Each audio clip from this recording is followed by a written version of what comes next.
I'm here with Nick Grayson from Birmingham City Council. What is your specific policy task? Yes, my task in the city, and has been currently for some while, is the Green Living Spaces Plan as part of the overall planning framework for the city.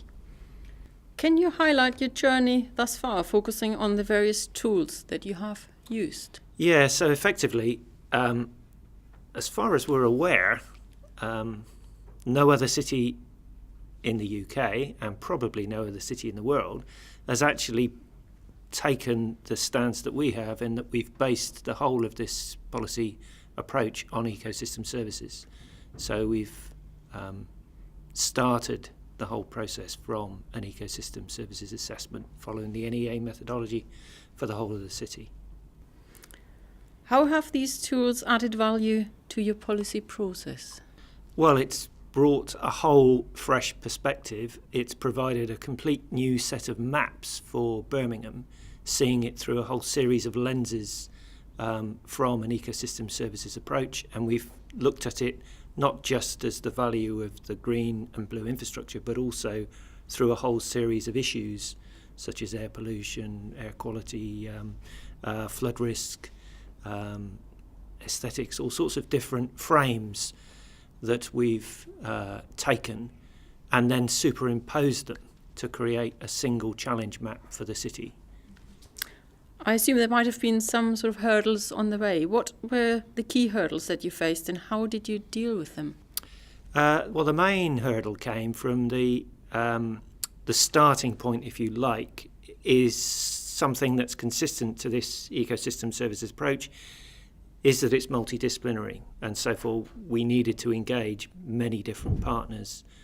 So to help with that process, created something called the 9-piece jigsaw, which was a matrix approach, taking 9 different disciplines, sharing their evidences, looking at their policies and where they needed to overlap, and then how that could be joined up as a delivery process as well.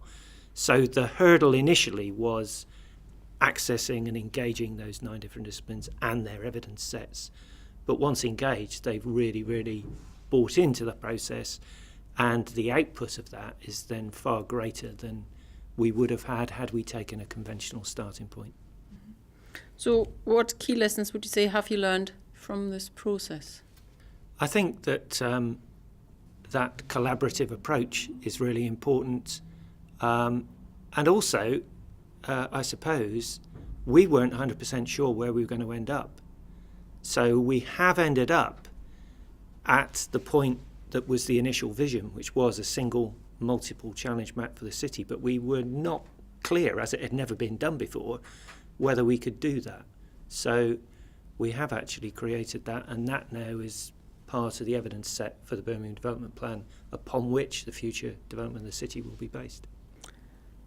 You're sort of indicating to the future, so what specifically, where next are you heading with this work? Yeah, the Green Living Spaces Plan specifically needs to be signed off by Cabinet, and that's in due process now. And then the 7 key principles that it introduces and the evidence set around ecosystem services are then to be embedded in the overall development plan and the approach it takes, and the sustainable development policy that sits alongside that. So in future, through to 2031 at least, any future development in Birmingham would have to go through those SIVs and those approaches.